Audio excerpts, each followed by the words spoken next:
Toda a Escritura Sagrada é inspirada por Deus e é útil para ensinar a verdade, condenar o erro, corrigir as faltas e ensinar a maneira certa de viver. Isso para que o servo de Deus esteja completamente preparado e pronto para fazer todo tipo de boas ações.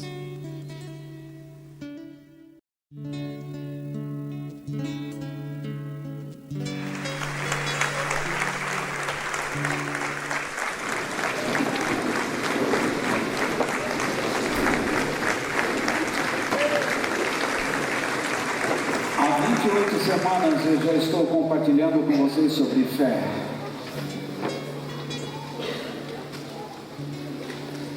Por que eu estou falando sobre fé? No mundo atual nós temos o hábito de distorcer as palavras. Por exemplo, amor hoje em dia é sinônimo de sexo, quando na verdade a base do amor não é sequer sentimento.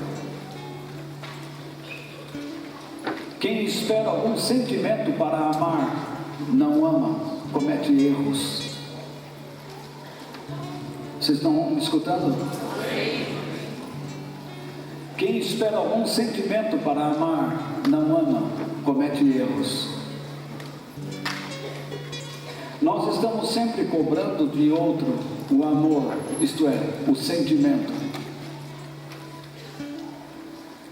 Mas o amor não cobra, o amor dá. Por isso que o amor é atitude. Se eu perceber que você está caindo, o amor não tem dó. O amor age, segura. E conforme você sustenta essa pessoa, então aí você recebe o sentimento correto. Se você não tem ações elevadas, nunca terá sentimentos elevados. Por isso que o amor ensinado por Deus, o amor bíblico, não é um sentimento, mas são ações elevadas. E por amor digo, ninguém se sinta na obrigação de permanecer nesse local se não quiser. Caso você não está se sentindo bem, levante-se e pode ir para sua casa sem nenhum problema. Ninguém aqui é prisioneiro. Correto? Fiquem à vontade. A mesma coisa é a palavra fé. Fé, hoje em dia, tornou-se sinônimo de pensamento positivo. Isso é um verdadeiro absurdo. Quer dizer, então, que você vai namorar com uma moça porque tem um pensamento positivo por ela?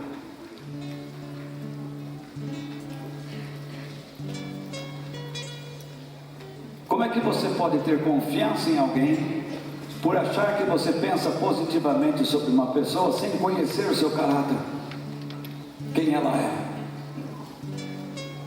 É impossível dizer tenho fé em Deus sem ler Bíblia,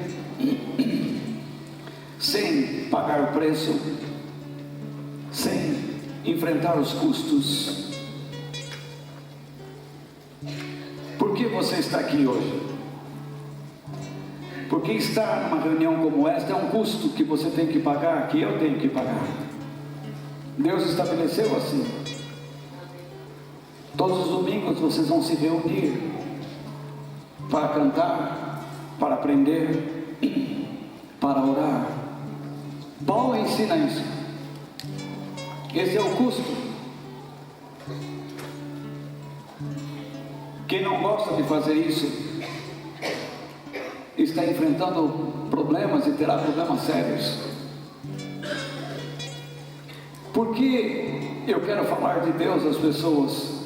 Porque antes eu não falava. Antes eu os conduzia para longe de Deus. Mas, Walter, eu nunca falei para ninguém, para alguma pessoa se afastar de Deus. Mas a minha atitude não os motivava tal. Eu não preciso falar nada. As minhas omissões pregam a meu respeito. Pregam a minha crença. E por uma série de coisas.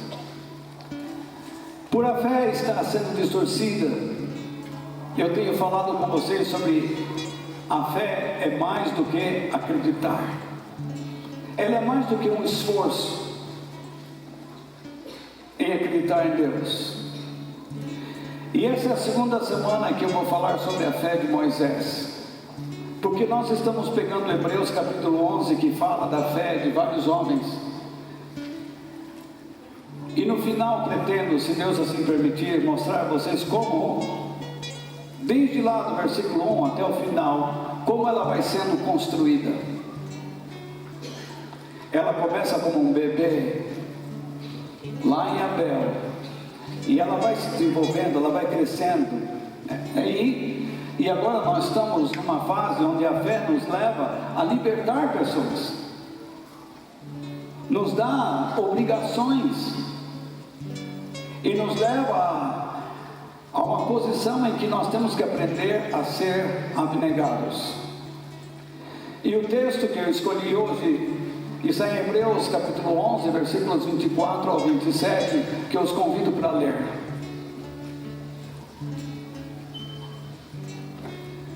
Vocês me desculpem, vocês estão reparando que eu estou falando com um pouco de dificuldade. Eu estou com uma prótese porque a quimioterapia começou a quebrar as raízes dos meus dentes. Então eu tive que fazer algumas cirurgias esta semana. E eu estou com uma prótese aqui para não ficar banguela aqui.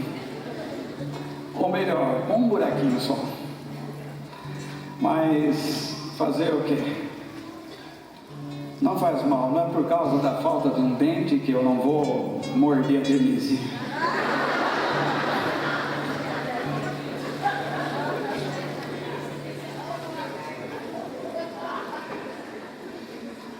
Então vamos lá. Ainda mordo às vezes. Mas ela, eu confesso que ela me morde demais, sabe? Então vamos lá. Vamos ver. Foi pela fé que Moisés, quando já era adulto, não quis ser chamado de filho da filha de Faraó. Ele preferiu sofrer com o povo de Deus, em vez de gozar por pouco tempo os prazeres do pecado. Ele achou que era muito melhor sofrer o desprezo por causa do Messias do que possuir todos os tesouros do Egito. É que ele tinha os olhos fixos na recompensa futura. Foi pela fé que Moisés saiu do Egito sem ter medo da raiva do rei e continuou firme, como se estivesse vendo o Deus invisível. Vamos estudar e meditar nesse texto que acabamos de ler. O que eu pretendo conversar com vocês?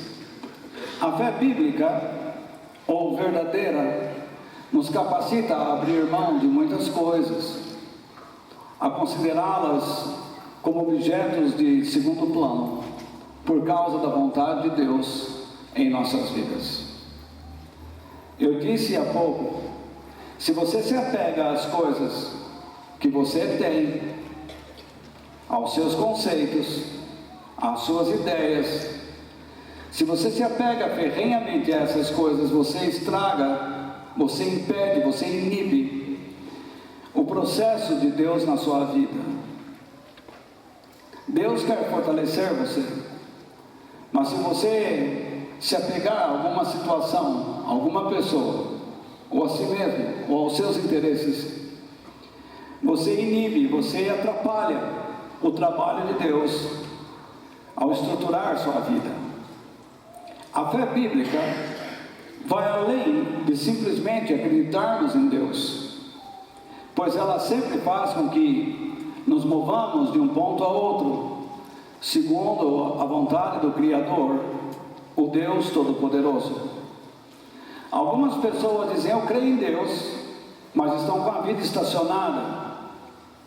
Eles se abrigaram em um conceito, estão lá, eles têm uma Bíblia, mas não leem, têm uma religião que não funciona, que não os desperta para a eternidade, para as realidades do céu. Eles estão parados em um ponto, eles não estão progredindo, não estão crescendo. Nós temos o dever de crescer, crescer e crescer. Você exige que seu filho cresça, você exige que o seu marido trabalhe, que a sua esposa coopere, você exige que todos ao seu lado se desenvolvam. Tudo na vida deve desenvolver, porque a nossa fé também precisa desenvolver. Então, a fé bíblica sempre nos leva, no sentido exato do termo, a andarmos com Deus e fazermos a sua vontade. A fé não é uma coisa que você cria, por isso a fé não é sua, a fé vem de Deus, e já aprendemos isso. Quando nós fomos a Deus, nós não fomos quando quisemos, nós não escolhemos a data, nós fomos quando Deus determinou. Pode ser que haja uma pessoa aqui, que está aqui hoje, de má vontade. Você diz: por que eu vim aqui? Você pode estar de má vontade, mas Deus o trouxe aqui, porque Ele vai plantar algo dentro de você, que lá na frente você vai precisar. Talvez você hoje não vai tomar nenhuma decisão em andar com Ele, mas vai chegar um momento, Ele vai criar uma situação na sua vida, você vai se envolver numa situação em que a única saída será quando Deus procurará relembrá-lo daquilo que você vai ouvir hoje. Você não está no lugar errado, e nem na hora errada, e diante da pessoa errada. Você está diante de Deus, o Todo-Poderoso, que quer trabalhar no seu coração. Quando Deus diz que nós devemos colocar as coisas desta vida em segundo plano, por causa da sua vontade, eu pergunto: quais coisas? Nós vamos tratar pelo menos de posição social, riquezas, e o medo de sofrermos rejeições e sofrimentos. Mas eu pergunto: como nós poderemos ser capazes de trocar os nossos interesses pessoais pelos de Deus? Isso parece um sonho, parece uma ilusão, mas é isso que a fé faz dentro de nós. Quando nós permitimos que a palavra de Deus estruture nossas vidas sobre a verdade divina. Quanto mais você aprende da palavra de Deus, quanto mais você se alimenta da palavra de Deus, mais ela entra dentro do seu coração e você vai adquirindo confiança, e você vai entendendo melhor o caráter de Deus e o que Ele quer da sua vida. A verdade do Senhor vai entrando e você vai desprezando certas áreas. Nós chamamos isso de aperfeiçoamento. Nós estamos crescendo de glória em glória, de fé em fé. Quanto mais você conhece Deus, mais você o ama. É isso. Por quê? Reparem que está escrito no versículo 6 do livro de Hebreus, no capítulo 11. Se vocês puderem ler comigo o que está escrito lá. Acharam aí? Sem fé, ninguém pode agradar a Deus. Então veja lá, o que significa a fé? Se nós vimos que a fé nos leva a colocar determinadas coisas em segundo plano, se nós aprendemos que a fé nos move de ponto a ponto, de dimensão a dimensão, de lugar a lugar, a fé não permite que nós estacionemos. Também a fé diz que nós não devemos seguir os nossos caminhos que nós escolhemos. Nós não estamos aqui para determinarmos o que queremos. A fé sequer nos foi dada para pedirmos carro a Deus, marido, mulher. A fé não foi nos dada para pedirmos casa, dinheiro, nada disso. Isso tudo nós teremos se buscarmos primeiramente o reino de Deus e o modo de vida que Deus se agrada. E as demais coisas serão acrescentadas em nossa vida. A fé nos foi dada para que nós consigamos ser fiéis a Ele, obedientes a Ele. A fé não foi dada para pedir. Você não precisa de fé para pedir, você tem que ter cara de pau. Deus diz: peça, mas não acredite que tudo que você pedir eu vou dar. Deus não está dizendo que vai dar, Ele não está proibindo você de pedir nada, mas a fé sempre te envolve em um compromisso mais profundo. Você pede a Deus aquilo que você não tem, que você não pode produzir, que você não sabe como realizar. Então, tudo que vocês pedirem, aquilo que vocês não podem produzir, aquilo que vocês não conseguem realizar pelo seu próprio esforço, pelo seu próprio raciocínio e lógica, peçam a Deus. Um exemplo disso é sabedoria.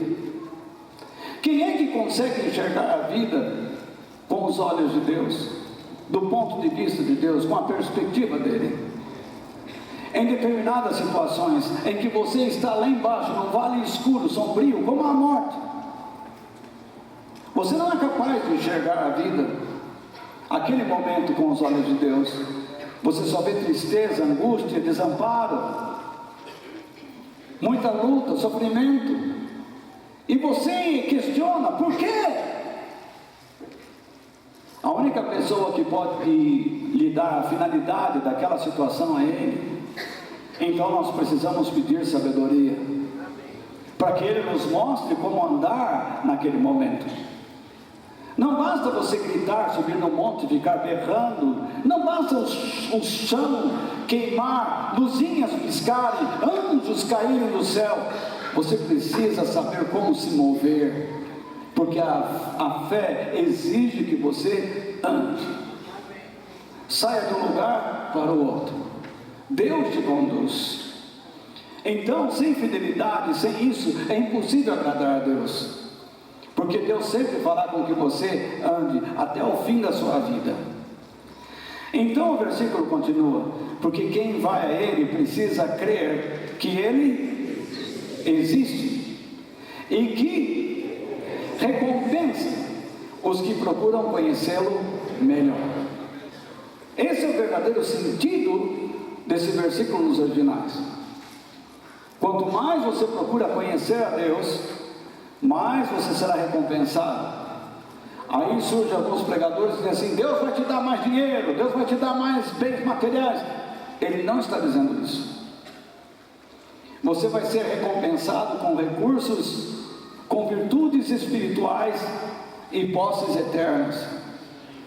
Para o presente, em nenhum lugar do Novo Testamento está escrito alguma promessa que Deus vai te dar dinheiro, que Deus vai te dar riquezas. Em nenhum lugar do Novo Testamento está escrito isso.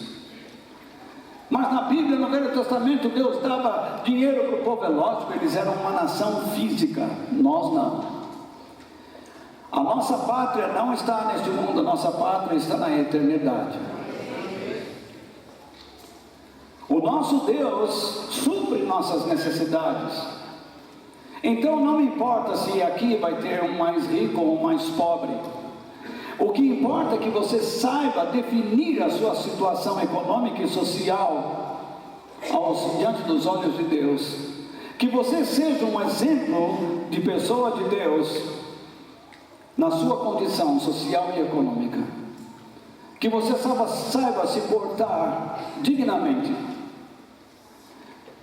diante de Deus e diante das pessoas. Que você seja honesto, seja uma pessoa que honre o seu nome, porque o teu dinheiro não vai te salvar, e a tua pobreza também não vai te salvar, no dia que você terá que comparecer perante o Senhor para responder pelo que você fez da sua vida. Então a verdadeira fé é mais do que acreditar, ela faz você andar de um lugar para o outro.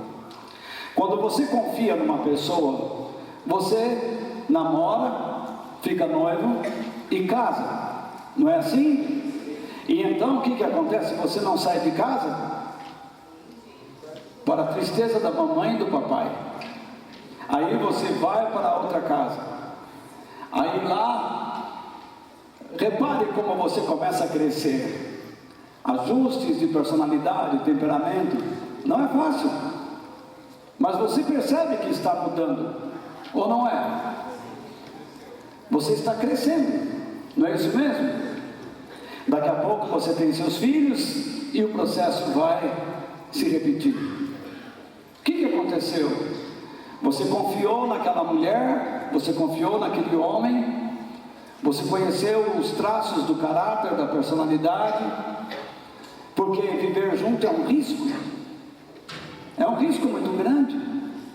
Você entrega a sua vida a alguém, e esse alguém entrega a sua vida a você, e vocês então agora apostam tudo, e pedem a bênção de Deus para que vocês possam viver juntos e bem, e serem um bom exemplo aos seus filhos.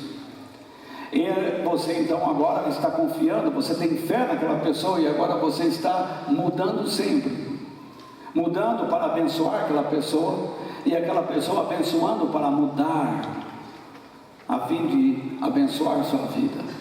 Por que eu mudo? Porque Deus está me transformando. Eu, Walter, quero ser transformado por Deus para abençoar sua vida. Se uma pessoa diz assim, eu quero ser abençoado para ter, ele está quebrando os princípios da Bíblia, porque a Bíblia diz que é melhor dar do que receber. Se você busca a bênção de Deus para ter coisas materiais, você está buscando Deus de modo errado. Você está fazendo um escândalo, uma barganha, você está fazendo um negócio, e Deus não está à venda. Você tem que parar de ficar ouvindo esses mentirosos que falam em rádio, televisão. A verdadeira bênção na vida de uma pessoa é quando ele é transformado para abençoar outras pessoas. O apóstolo Paulo diz, mesmo sendo pobres, nós enriquecemos a muitos. Agora, o que dizem esses caras por aí? Que você tem que ter riqueza para se sentir bem, para ter a aprovação de Deus. Mentira! Jesus disse o contrário. Dificilmente um rico entrará no reino dos céus. Ele disse o contrário do que esses caras estão pregando. De modo que se Deus está dando a você riquezas, se você hoje está desfrutando de coisas que você ainda não desfrutava antigamente, seja grato a Deus, e volto a dizer, seja uma pessoa digna. Quantos jovens não gostariam de estar na posição de Moisés? Por quê? Deixa-me logo dizer, o Egito, na época de Moisés, era considerado, e por muitos séculos, um país de primeiro mundo. Escutem lá, o Egito era uma potência,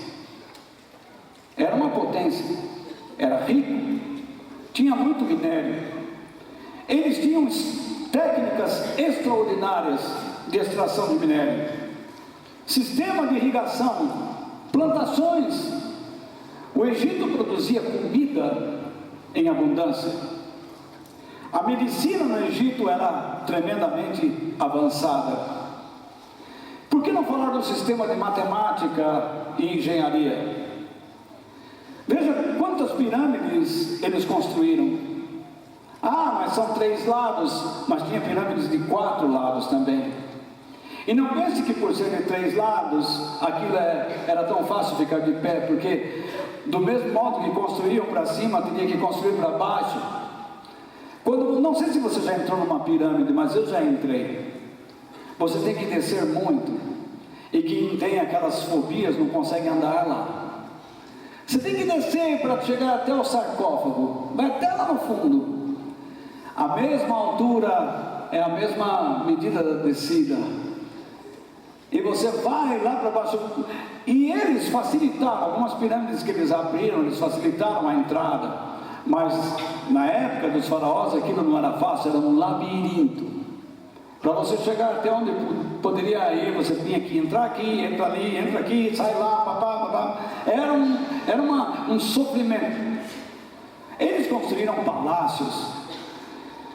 É incrível quando você anda no Egito e você se depara com aquelas colunas, com aqueles obeliscos, com aqueles templos construídos no meio da areia, do deserto, e eles estão lá, admirados até hoje. Quando você chega diante daquelas pirâmides, você fica imaginando como eles construíram isso aí. Você olha aquelas pedras colocadas umas sobre as outras, pesando toneladas. Nós não estamos muito distantes de uma cultura tão similar. Dos Incas,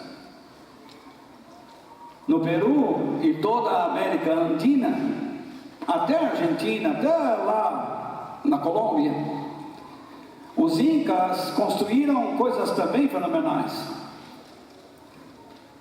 Os Incas também eram um povo de primeiro mundo na sua época, assim como o Egito. Nós vemos muitos brasileiros querendo viver na Alemanha, na Suécia, nos Estados Unidos, porque são países de primeiro mundo. Eles acham que vivendo lá vão ter de tudo.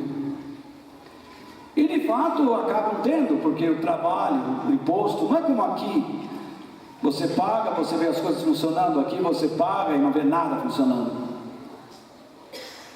Tudo aqui escorre por ralos. E as promessas agora são as mesmas: segurança, saúde. Até agora não fizeram nada. E eles vêm com as mesmas promessas. Às vezes eu vejo meu irmão Celina ali, ele deve ficar chateado comigo, né? Mas eu sou um pregador da justiça. Eu tenho que alertar vocês. Examinem bem em quem vocês vão votar. O Egito também tinha uma cultura fenomenal. Quem já não estudou e já não ouviu sobre a Biblioteca de Alexandria? Muitos livros que se perderam, é claro. Mas era um país culto. Pessoas estudavam lá. Era um país artístico. Tinha teatro, peças. Ninguém deve desprezar o mundo artístico. Mas também não podemos transformá-lo num emissário do inferno, como nós temos assistido aqui no nosso país e no nosso tempo. Uma destruição de famílias, uma destruição de bons modos, dos bons modos da boa saúde. Era um país então literário. Era uma terra de muitas riquezas. E se é uma terra com todas estas coisas, era um país de oportunidades. Todo país rico, todo país de primeiro mundo é um país de oportunidade. Você gostaria que o seu filho estudasse numa faculdade da Europa, da América do Norte? Se pudesse, imagine você podendo bancar seu filho em Yale, no Harvard, Cambridge. Seria maravilhoso, né? Da onde o seu filho está estudando? Meu filho está estudando lá em Cambridge, né? Está estudando lá em Yale, né? Harvard. É assim que fala na minha terra. Onde está o seu filho? Harvard. Está lá em Harvard. Harvard, onde fica? Lá para os estados de Cidaíba, né? Então, imagina só que coisa fabulosa. Quantas pessoas hoje não estão lutando para conseguir prosperidade financeira, para saírem de uma vida de mediocridade para uma vida de fama, uma posição social privilegiada, uma vida influente, importante? Moisés alcançou tudo isso e de repente ele me despreza todas essas coisas. Vamos ver o que Moisés desprezou. Se vocês puderem, repare bem, nós já lemos esses textos, eu não vou ler de novo para a gente ganhar tempo, mas nos versículos 24 e 25, Moisés despreza a sua posição social e os prazeres que essa condição lhe dá. Imagine quantas meninas Moisés não podia ter, quantas baladas ele não podia frequentar. Ele entrava nos lugares, não pagava ingresso, nem meia, ele entrava tranquilo. No versículo 26, Moisés despreza as riquezas do Egito em troca da recompensa divina. Ele tinha riquezas. Como é que uma pessoa vai trocar isso de uma hora para outra? Em sã consciência? Como é que você, jovem, troca uma vida de prazer, de amizade, de sucesso, de saída? Como é que você pode trocar riqueza em troca de uma recompensa divina na eternidade? Não é à toa que as pessoas falam que o cristianismo faz lavagem cerebral. Acontece que as pessoas, quando escutam essas coisas, eles não escutam até o fim. Eles bloqueiam sua mente porque querem contestar, querem transformar aquilo que eu estou dizendo como verdade em mentira. Então eu peço que você se esforce para entender o que eu vou dizer, porque a partir daí eu vou explicar por que ele tomou essas atitudes e como nós podemos aprender com ele. Além do mais, o versículo 27 diz que Moisés despreza as ameaças do faraó e sai do Egito segundo as orientações divinas. Eu não ia ler, mas vou ler. Então vamos lá. No versículo 24 e 25, Moisés despreza a sua posição social e os prazeres que essa condição lhe dava. Vamos ler o versículo? Em voz alta, todos juntos? Vocês estão comigo ou não? Vocês estão com calor aqui dentro? Então tá bom. Sim, quem? Vai sentar lá na porta lá. Então veja bem. Foi pela fé que Moisés, quando já era adulto, não quis ser chamado de filho da filha de Faraó. O que é isso? Posição social. Ele preferiu sofrer com o povo de Deus, em vez de gozar por pouco tempo o quê? Os prazeres do pecado. O que é isso? O que é isso? Os prazeres da carne, suas paixões, suas festinhas. Ele diz: o que é que tem valor para mim? O que é que irá me tornar homem? Todo mundo diz: mas o jovem precisa disso. Vamos ver o que ele precisa. Você precisa dar uma... Você precisa se embriagar para dizer que é homem. Você precisa fazer sexo com a sua namorada sem construir um relacionamento sério com ela para dizer que você é bam, que você é... Você nem esperou dizer. Para dizer que você é homem. Quem garante que porque o cara faz sexo bem, que você pode dizer: esse é o homem da minha vida? Outro dia um pastor contou uma piada, eu achei muito interessante, me mandaram pelo WhatsApp. O camarada foi no aeroporto e encontrou uma loira muito bonita. E ele ficou ficou aquele olhando para ela, aproximando, uma moça muito bem feita de corpo.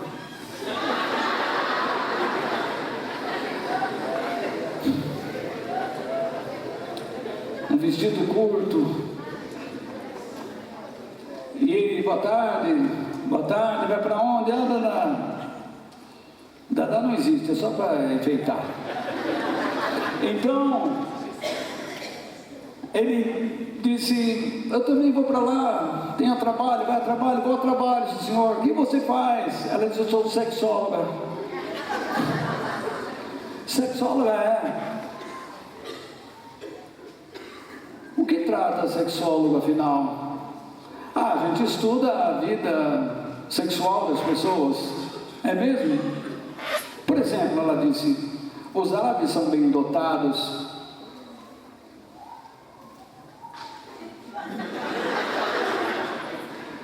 Eles agradam bem as mulheres. E os índios têm um orgasmo bem longo.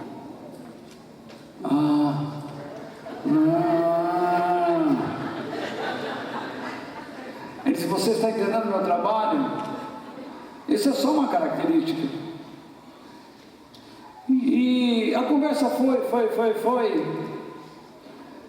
Passaram meia hora, ela falou, escuta, nós estamos conversando há meia hora, eu expliquei que o árabe é bem dotado, quase que eu falo tem, mas ele é bem dotado.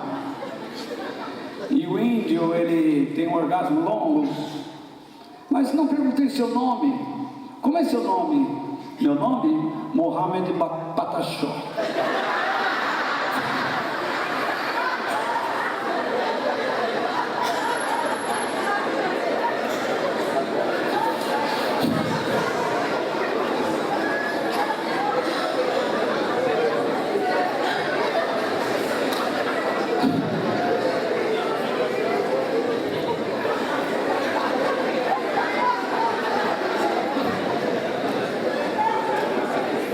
Mohamed Patachó.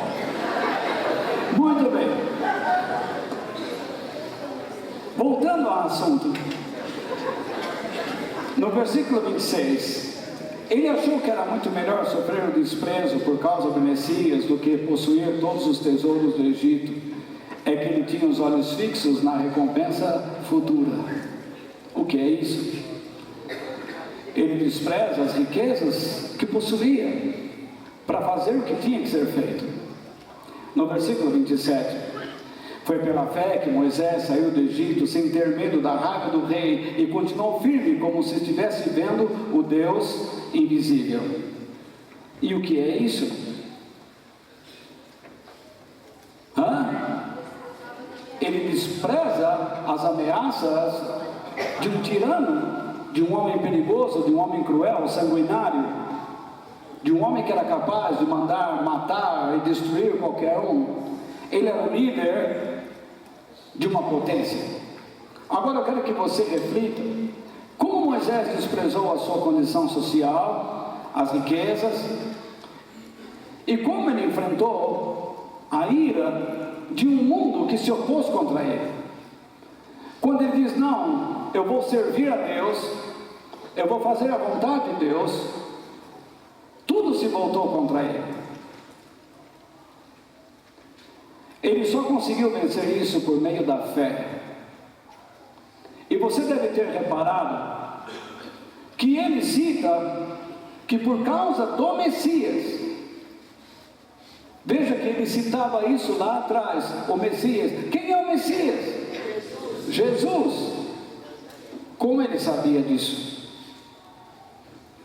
Como Moisés poderia ter uma fé em Deus se ele não vivia com o seu povo? Como essa fé poderia estar tão viva dentro dele se ele não estava convivendo com o seu povo, se ele vivia dentro do palácio de Faraó? Como você pode ter fé em Deus se você não pode estar a semana inteira aqui? Você tem trabalho, você tem que levar os filhos para jogar bola, a mulher para jantar fora, Comer, às vezes, um amendoim na praça.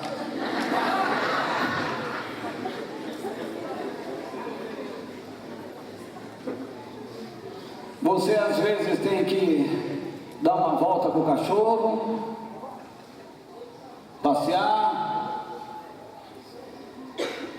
enfim. Você deve se lembrar que na semana passada, Joquebede e Amram, que eram os pais de Moisés, entregaram seus filhos, ou melhor, Moisés. E Deus estava por trás, controlando toda a situação, lembram-se disso? E Deus fez com que a irmã de Moisés acompanhasse a criança ao longo do rio, porque a princesa do Egito viu aquele cestinho, e viu uma criança, era israelita, e a irmã de Moisés já chegou logo e falou: "Você quer que eu chame uma israelita para amamentá-lo?" E a princesa disse: "Claro, por favor." E ela chamou quem? A mãe.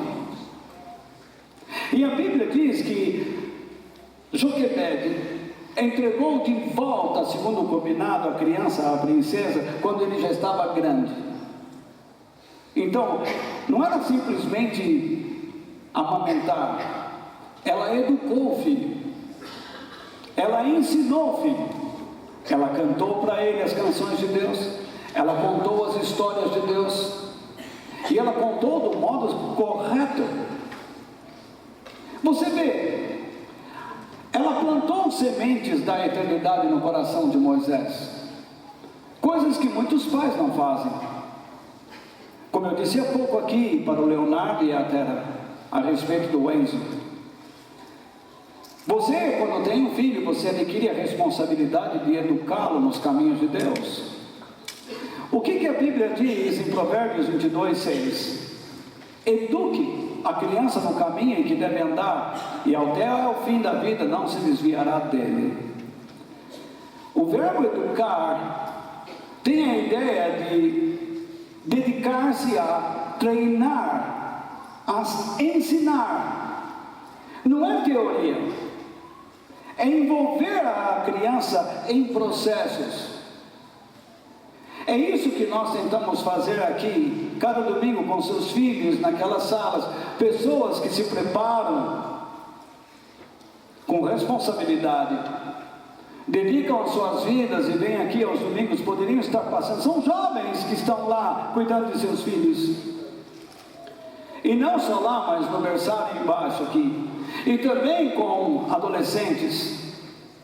Como nós precisamos dessas pessoas que possam se dedicar e envolver esses jovens em processos.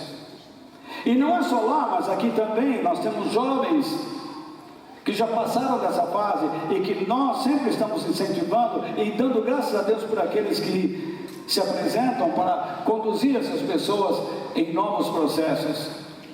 Assim também com mulheres, e logo eu vou iniciar uma reunião com homens aqui na igreja. Então, veja só, é só dar uma melhorada aí nesses corre para lá, para cá, para lá, para cá. Eu quero uma segunda noite, se Deus quiser, uma vez por mês, a gente se reunir aqui para orar pelas nossas famílias, bater um papo, tomar um café. Enfim, é importante nós entendermos os processos de Deus. Isso é treino. Os pais ensinam seus filhos por meio do exemplo.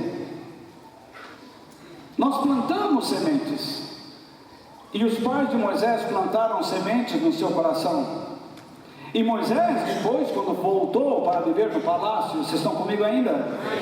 Mesmo vivendo num ambiente mundano, totalmente oposto ao seu, ele era capaz de não esquecer aquilo que ouviu. Ele não perdeu as suas raízes. Ele continuou andando. Isso não quer dizer que toda pessoa que ouvir a verdade vai andar nela. Os filhos de Samuel não andaram no caminho de Deus. Mas duvido que Samuel não deu um grande exemplo. Mas ele foi responsável. O pior é o pai e a mãe irresponsável, que dão um péssimo exemplo aos seus filhos. Moisés ficou adulto no Egito, ele olhou a situação do seu povo e se condoeu dela. Ele não entendia muito bem a sua missão, mas algo estava lá. Deus havia plantado no seu coração uma missão, um trabalho. Ele seria o libertador daquele povo. Durante toda a minha vida, eu fiz muitas coisas.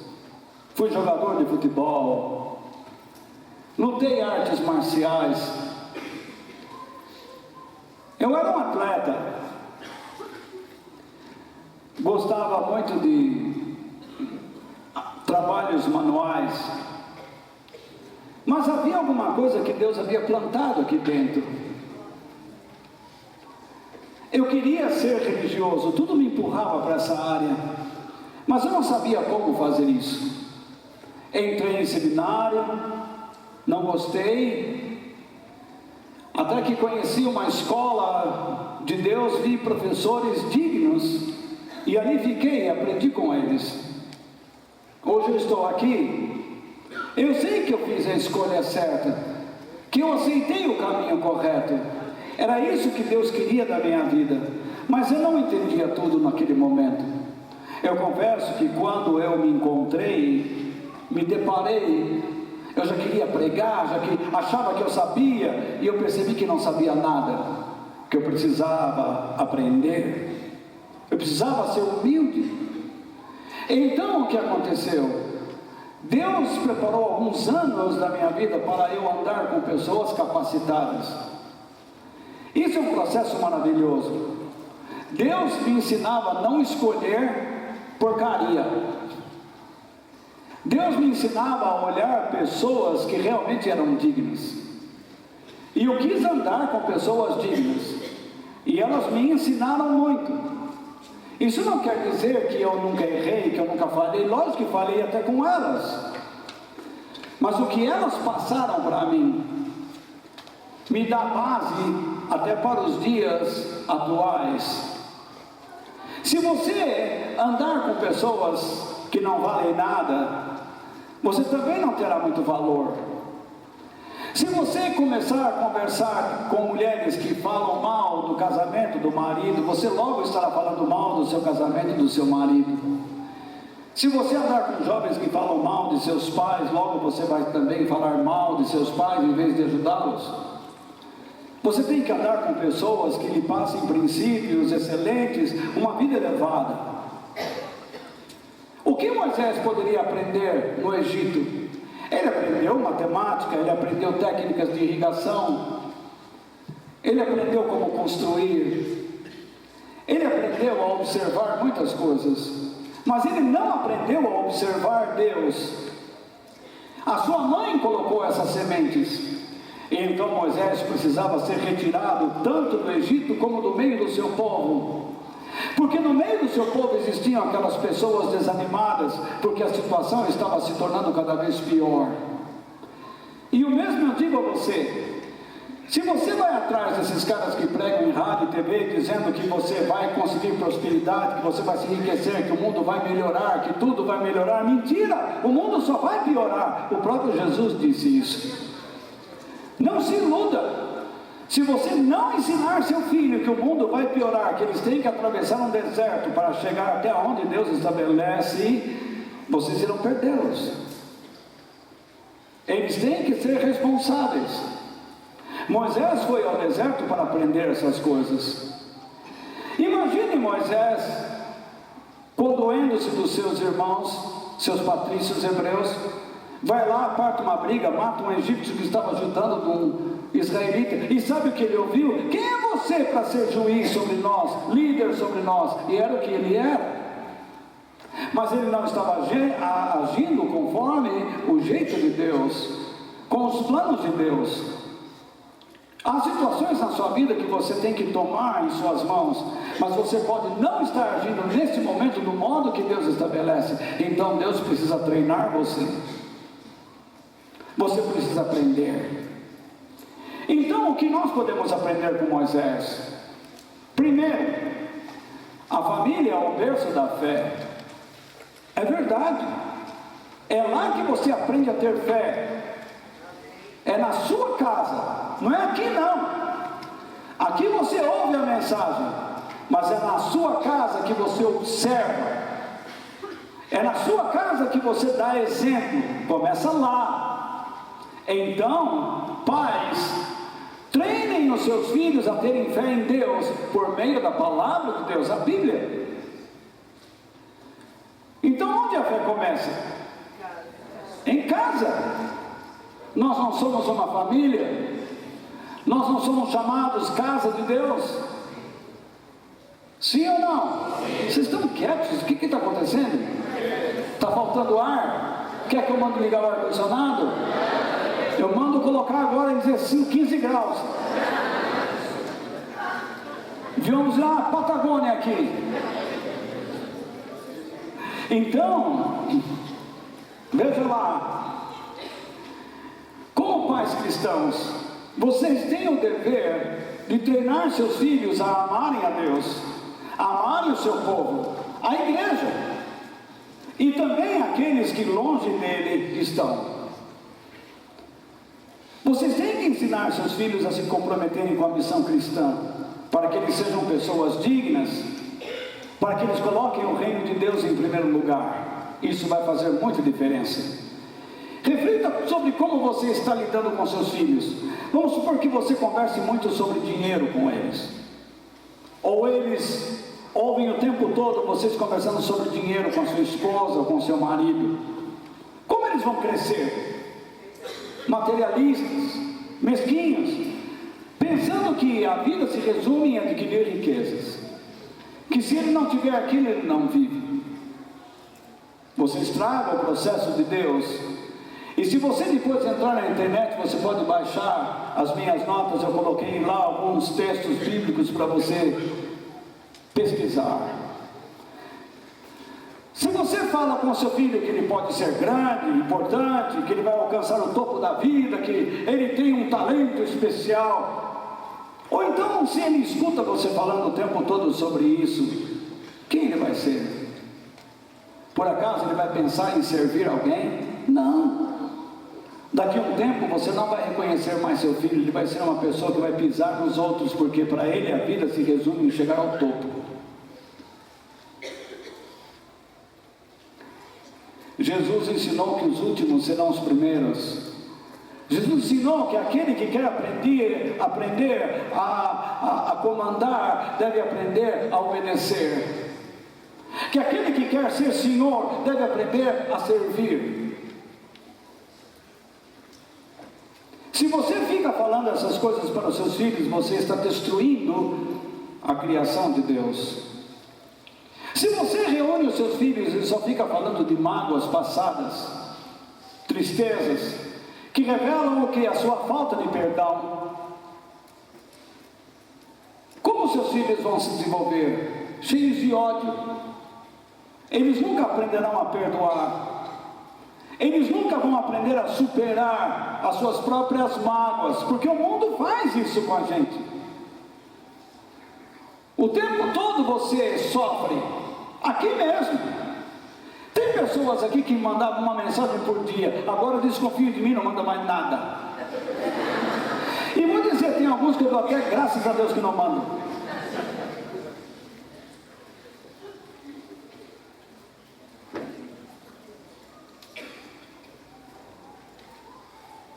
Não estou falando sobre pessoas que eu gosto, mas estou falando de pessoas que passaram a duvidar, porque fica escutando isso, escutando aquilo lá. Eu estava até conversando com a Denise. É triste. Eu tenho pena, porque sempre está cometendo os mesmos erros. Não aprende. Vai sofrer. Mas se você fica em casa o tempo todo dizendo, eu não mereço, isso não está certo, imagine o ambiente que você está criando. Um ambiente cheio de ódio. Eles vão crescer, vão se desenvolver no ódio, mergulhados no ódio. Agora, se você dá um exemplo bíblico, como Rã e Joquebede deram a Moisés, sobre como amar a Deus, um comprometimento sincero com a sua vontade, com o seu povo, com os seus planos futuros.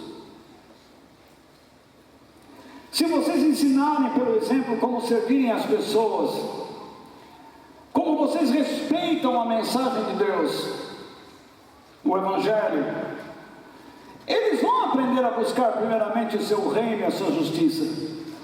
Mas se vocês derem apenas lições de fanatismo, com certeza eles vão abandonar essa fé, eles não querem isso. Eu não gostaria de ter algo inexplicável. Eu me lembro que alguns pastores gostavam, você não pode entender a fé. Ah, quem disse que não? A Bíblia diz que a fé é para ser entendida. E esses caras me falaram que eu não podia entender. Que viver pelo Espírito é viver na ignorância, é não entender nada. Se você não entende nada, como é que você obedece? Se você nasceu para não entender nada, por que Deus te deu um cérebro? Deve ter errado com você. O problema todo é que você não desenvolve. Você acha que está velho e não pode aprender nada. A mãe do Paulo, com 82 anos, estava aprendendo italiano e gastronomia. Nunca é tarde para aprender. Se você parou no tempo e não quer desenvolver sua capacidade mental, intelectual, lógica, você não está prestando um favor nenhum a si mesmo e nem ao reino de Deus. Você está destruindo a si próprio. Como é que pode um homem parado dentro de casa com um smartphone o tempo todo? Vai estudar, cara. Vai aprender alguma coisa? Eu já trabalhei muito. E alguém te perguntou?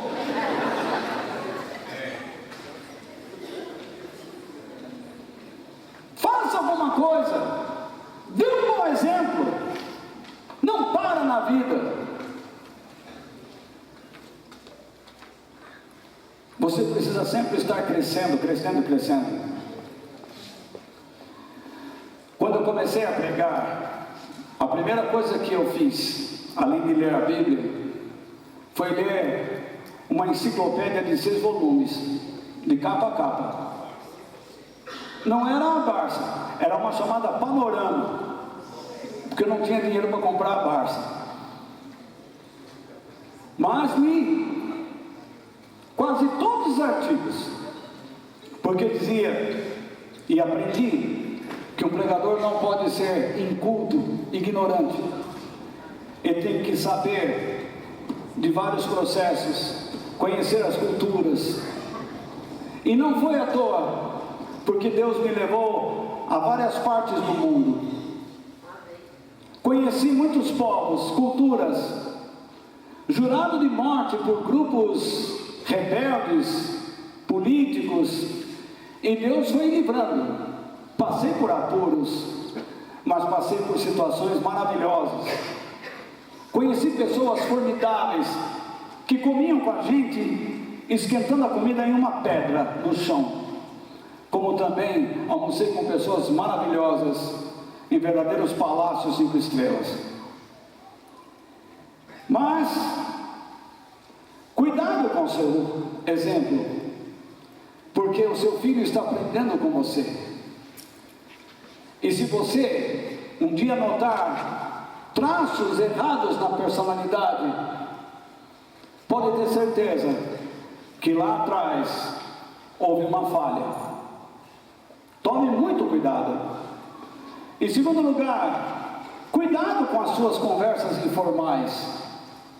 Assim como você conversa com seus filhos, você conversa com pessoas o tempo todo. Elas vão conhecer você, o seu caráter, por meio das suas palavras. Por que eu digo isso? Porque Jesus disse, pois a boca fala do que o coração está cheio. Se você não sabe conversar, faça silêncio. Não se aplique a falar sobre o que você não sabe. Sabe uma coisa que eu sempre digo? Aprenda a ter boas maneiras. Quando você entrar numa casa, não põe o pé sobre uma mesa. Não abra a geladeira dos outros. Não vá catando as coisas que estão por lá. Espere ser servido. Não sequer se assente se não for convidado. Aprenda a comer. Você vive em um mundo, gosta ou não, civilizado. Aprenda a manusear garfos e facas. Quando você estiver entre amigos, então você cata o fardo. Eu gosto de comer assim. Mas quando estamos entre pessoas civilizadas,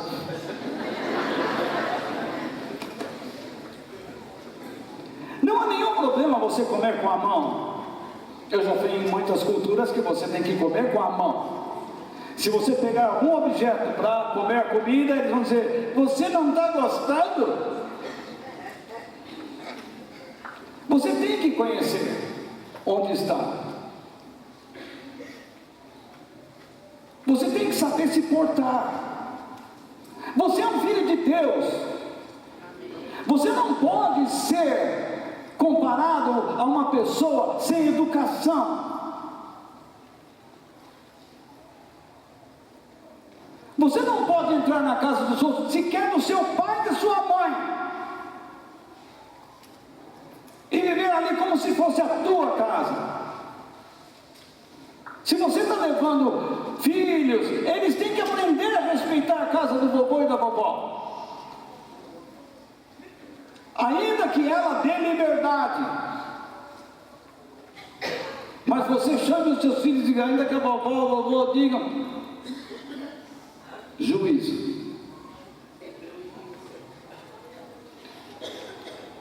Se você não fizer isso, eles vão agir mal no outro lugar. Você pode não estar gostando do que eu estou dizendo. O meu dever é falar. Você vai ouvir se quiser.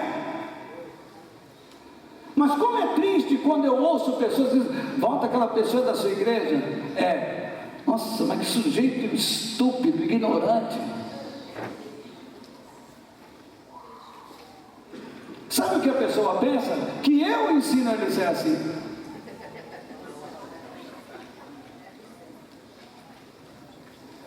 Você tem que tomar cuidado. Você será conhecido pelo que você fala, pelo modo como você age. Seja delicado, é o que a Bíblia diz, educado, gentil. Há pessoas que não sabem dizer obrigado.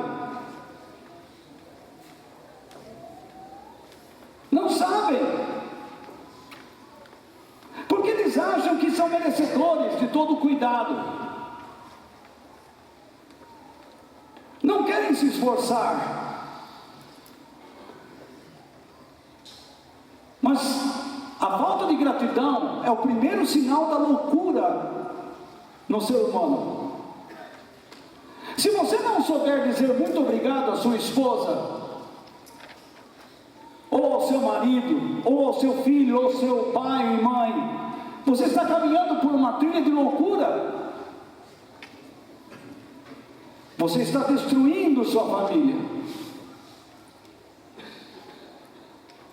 Em terceiro lugar, entenda que nada deve ocupar o lugar de Deus e a sua missão em Cristo neste mundo. Moisés, com certeza, aprendeu com seus pais a consagrar sua vida a Deus.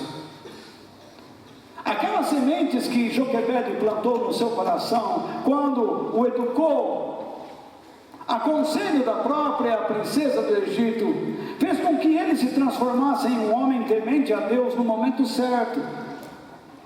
Ele começou a comparar as duas culturas, e alguma coisa dentro dele o chamava, dizendo, você não pertence a isso.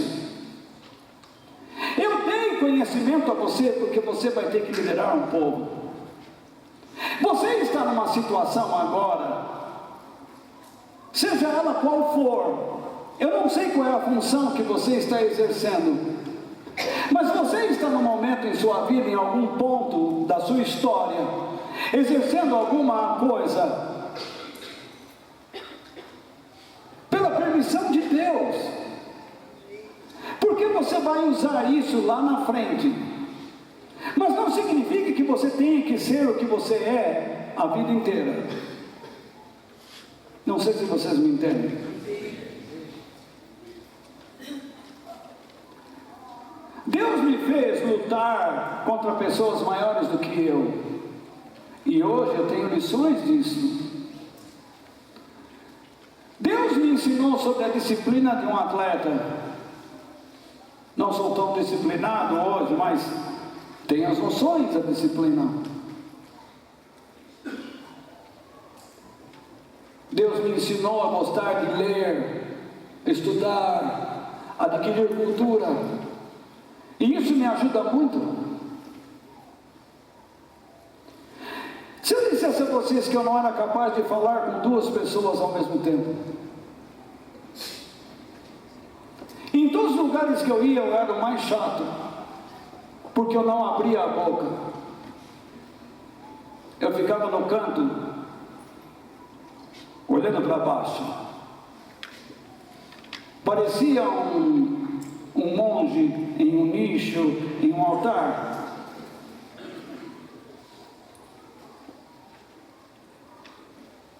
Deus me ensinou a falar, Deus me ensinou a sorrir,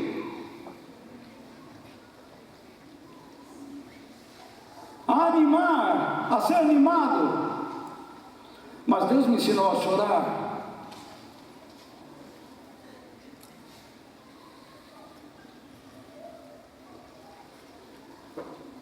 Eu não tive muitas sementes do Evangelho na minha infância, mas tive na minha vida adulta,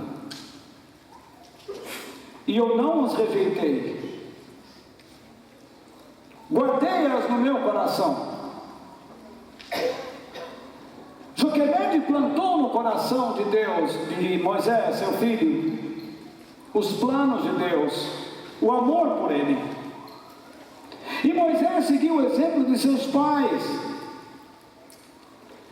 pelas sementes que foram plantadas dentro dele.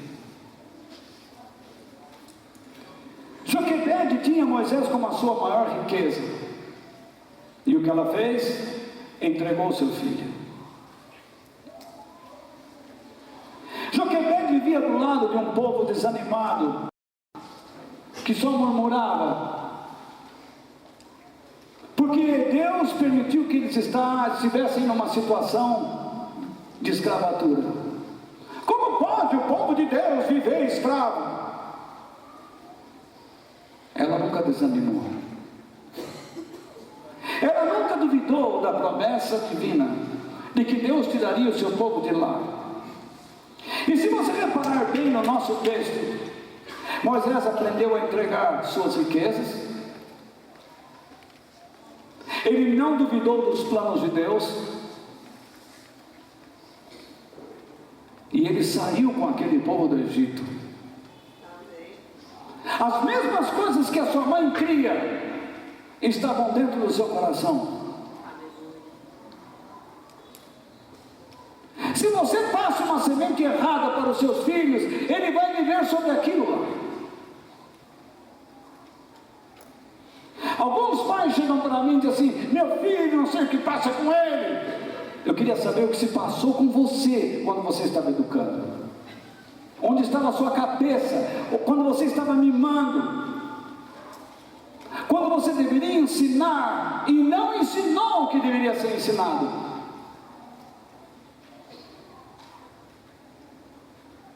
Eu não estou dizendo que você sempre vai acertar. Nós somos humanos. Mas a criança vai perceber a sua índole.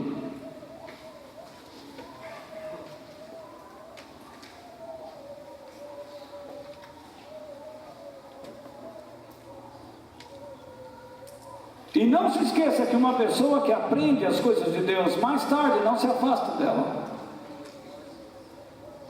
Ainda que não queira andar com Deus, ele sabe que vai para o inferno por escolha pessoal.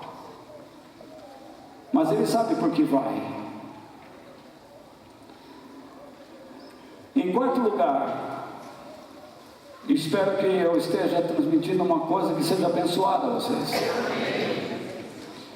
Você não é um Moisés ou uma Moisés, mas foi chamado para conduzir pessoas para fora da morte, para a vida em Cristo. Você não está livre desse chamado. Talvez você diga assim: mas Walter, eu tenho que abandonar minhas riquezas, eu tenho que abandonar tudo que eu consegui nessa vida para servir a Deus, eu tenho que respeitar autoridades. Não! Aquilo foi algo específico para Moisés.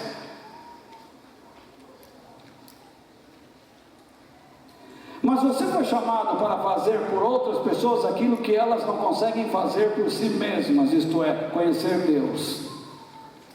Elas não sabem. Deus colocará pessoas no seu caminho para que você possa conduzi-las ao Pai. Mas para isso você tem que se despir de alguns sonhos pessoais, interesses pessoais, do orgulho, do egoísmo.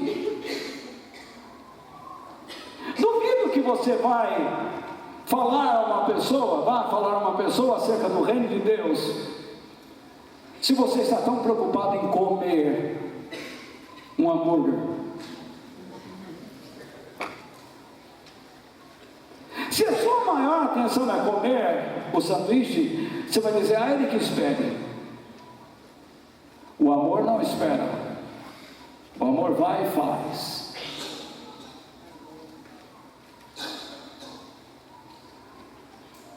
Quando a sua mulher diz: pera lá, aguenta aí. Não, você vai e faz.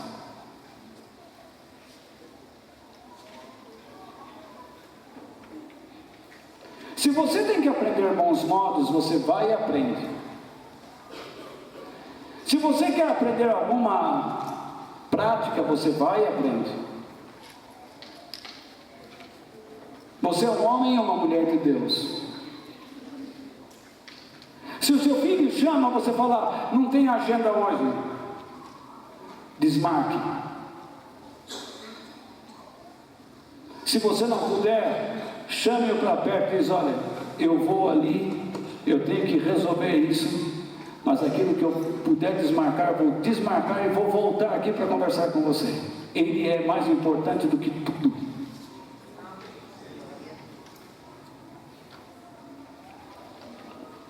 A coisa mais difícil nesse mundo é desistirmos de nós mesmos, desistirmos do que queremos, do que sonhamos, para nos submetermos a Cristo Jesus, o nosso Senhor, com toda a confiança do nosso coração.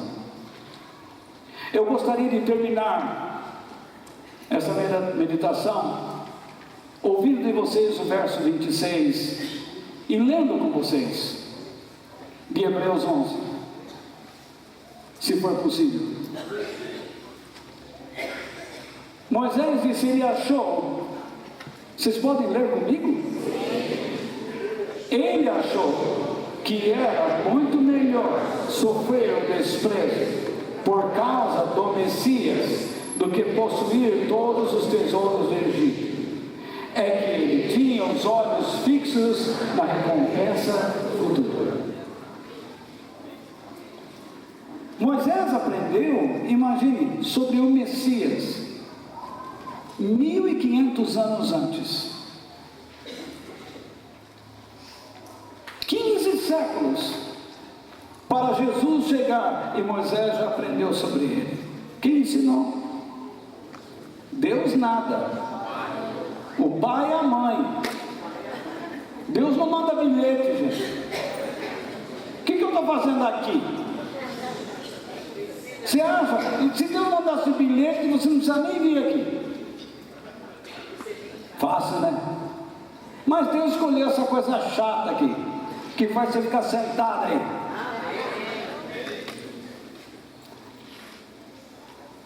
A sua mãe ensinou a não olhar para os seus prazeres, mas prestar atenção muito ao momento da sua vida, para não perder o futuro. Se você não se encontrar neste momento, você vai perder seu futuro. Ah, mas eu já vivi. Você viveu nada, a vida não terminou, a vida vai terminar quando você der o último suspiro, Camélia. Quando você cair do galho.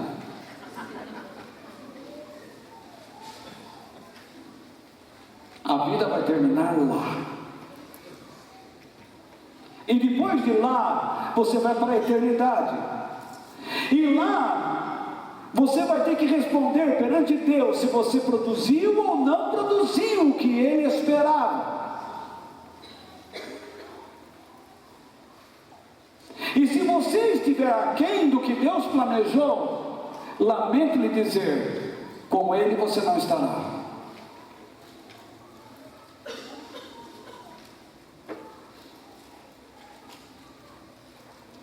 Porque Deus tem que ser justo.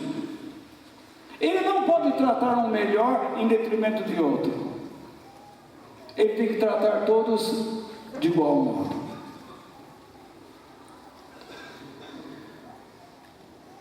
Mas eu quero terminar dizendo que a fé de Moisés expressava a vida de Jesus que viria. Repare bem, o que Paulo fala em 2 Coríntios 8, verso 9. Porque vocês já conhecem o grande amor do nosso Senhor Jesus Cristo. 2 pontos. Ele diz para a igreja, vocês já conhecem. Ele era rico. Rico no quê? Abundante nas virtudes espirituais e posses eternas. Ele não precisava vir aqui.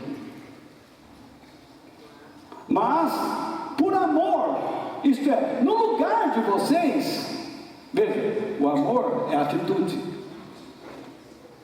No lugar de vocês, ele se tornou o quê? Pobre. Ele esvaziou-se de sua riqueza, aceitou a impotência e a pobreza humana, a fim de que vocês se tornassem o quê? Ricos. Ricos no quê?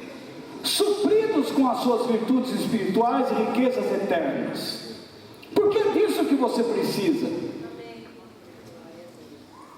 Se você der um carro para o seu filho, um desajuizado, ele vai se matar ou vai matar alguém? O que o seu filho precisa é de juízo, educação,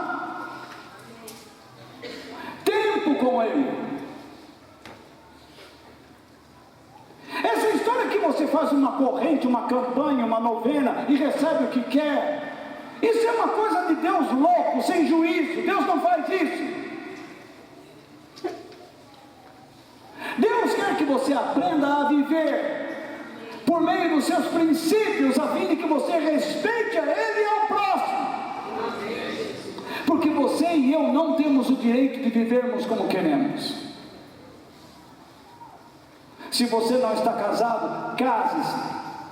Ah, mas eu vou perder minha aposentadoria, minha pensão. Perca, confie em Deus, faça o que é certo, antes que você vá para o inferno.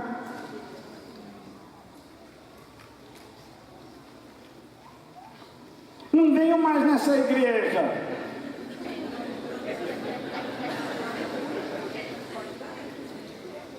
Problema teu. Haja direito. Você não diz que crê? Que exemplo você está dando? O apóstolo Paulo diz: quem rouba, não roube mais. Como é triste você olhar na nossa política e ver uns cristãos políticos roubando.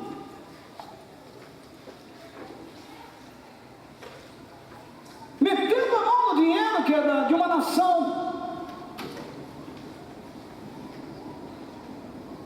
Sabe o que Jesus pede deles? Você vai devolver tintim por tintim, senão nega. Foi o que Zaqueu fez.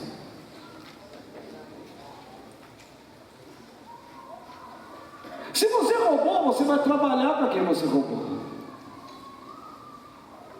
Assim, quando você engana, agora você vai viver a verdade para aquela pessoa. Você não quer o cristianismo? Por isso que o cristianismo não é para todo mundo. Muitos são chamados e poucos são escolhidos. Não são todos que vão entrar na eternidade. Nós temos quantos aqui? Vamos supor, temos 1000 pessoas aqui. 300 aqui possivelmente estão comprometidos. Os demais não.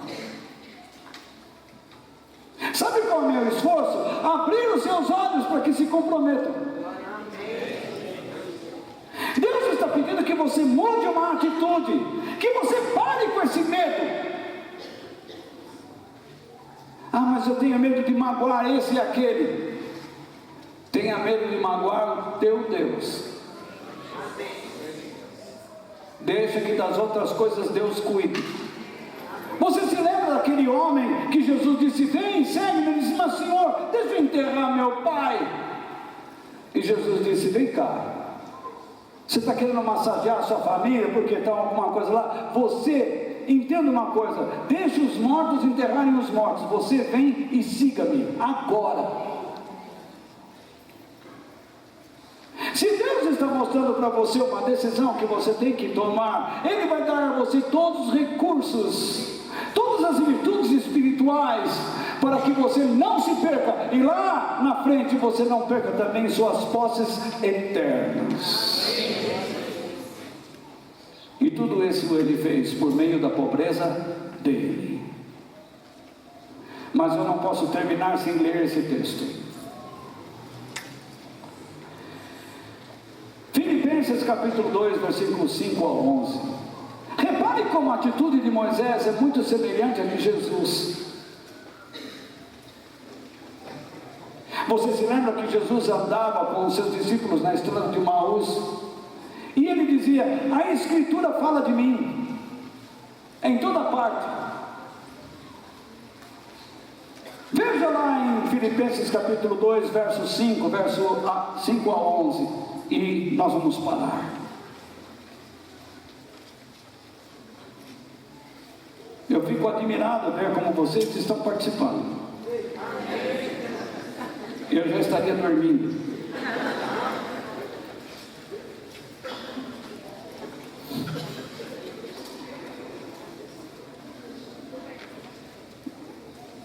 Versículo 5 diz: tenham entre vocês, reparem, é uma proposta, é uma ordem. Tenham entre vocês o mesmo modo de pensar que Cristo Jesus tinha. 2 pontos. Depois disso que vem. Ele tinha a natureza de Deus, portanto ele era um homem rico. Mas não tentou ficar igual a Deus. Por quê? Porque ele quis viver de um modo diferente para dar exemplo. Você é pai. Eu falo como eu quero com você. Não, você não deve falar como você quer. Você deve falar como deve ser falado. Eu sou o marido dessa casa, eu mando aqui. Você não manda nada aqui. Você nunca mandou e não vai mandar. Quem manda é a mulher.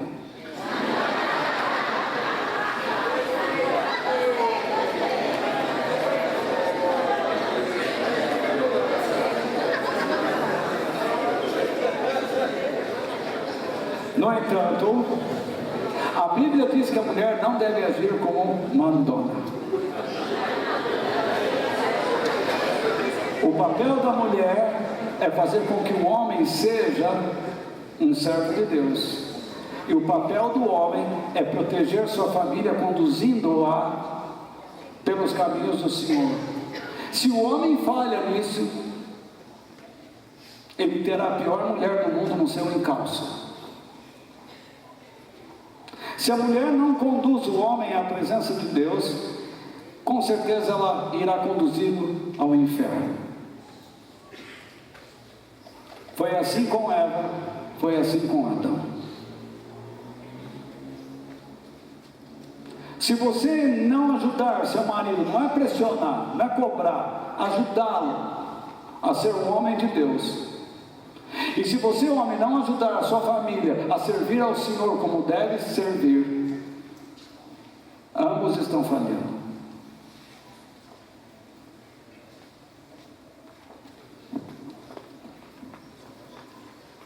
E Deus não irá aprovar sua vida. Por mais que você leia a Bíblia, por mais que você ore, por mais que jejue, você está em falha.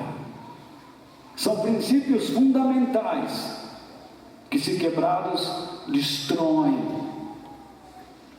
o que sustenta a igreja e o reino de Deus. Versículo 7, reparem, pelo contrário, ele abriu mão do quê? De tudo que era seu, e tomou a natureza de servo. Em vez de ser mandão, serviu, tornando-se assim igual aos seres humanos, e vivendo a vida comum de um ser humano, ele foi como? Humilde, e obedeceu a Deus até a morte de cruz. Sabe o que significa humilde? Dependente de Deus. Muito bem. Por isso Deus deu a Jesus a mais alta honra, e pôs nele o nome que é mais importante de todos os nomes. Algumas pessoas podem rejeitar o nome de Jesus, mas igual a este nome que foi dado a ele, não existe outro igual. Para que, repare bem, para que, em homenagem ao nome de Jesus, todas as criaturas no céu, na terra e no mundo dos mortos caiam de joelhos e declarem abertamente que Jesus Cristo é o Senhor, para a glória de Deus o Pai.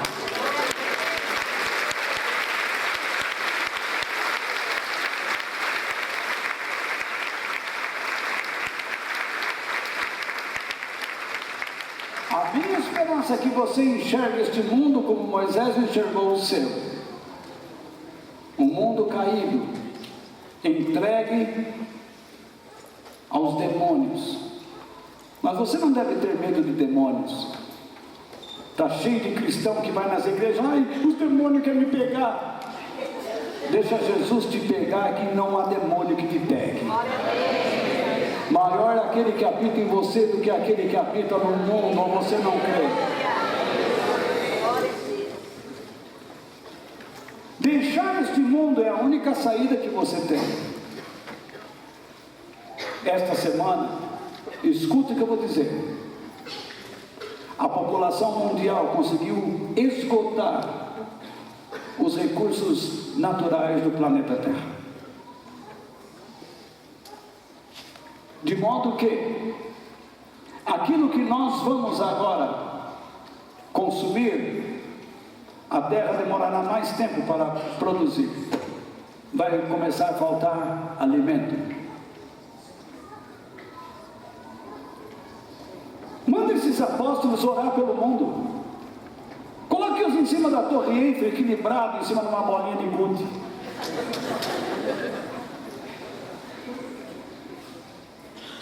Vai fazer milagre lá. Entre nos hospitais e cure os doentes, e pare de pedir dinheiro na televisão, enganando as pessoas. No mundo sem recursos, o que adiantará ter tantos milhões guardados, fazendas, gado? O teu lugar não é aqui.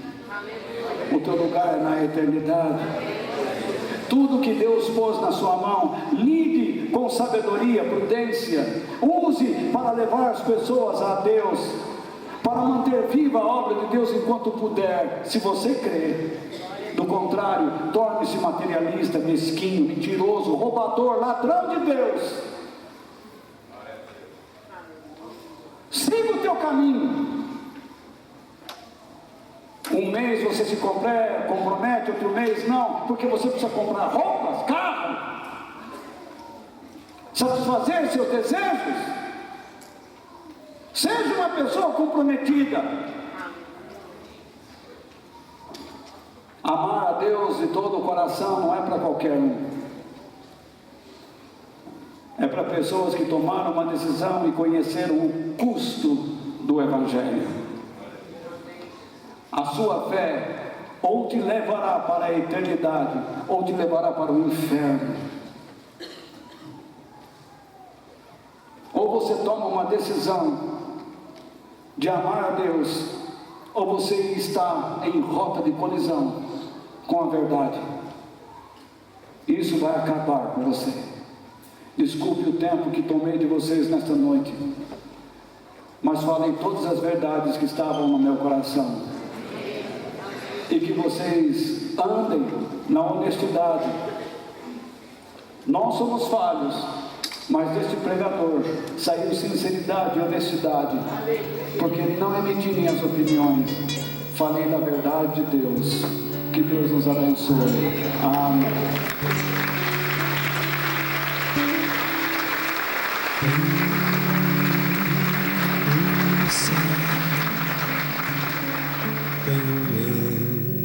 Eu além de ti e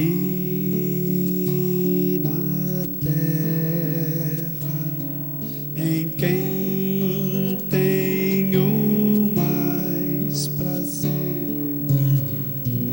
não há outro Deus semelhante a ti, Senhor. És a minha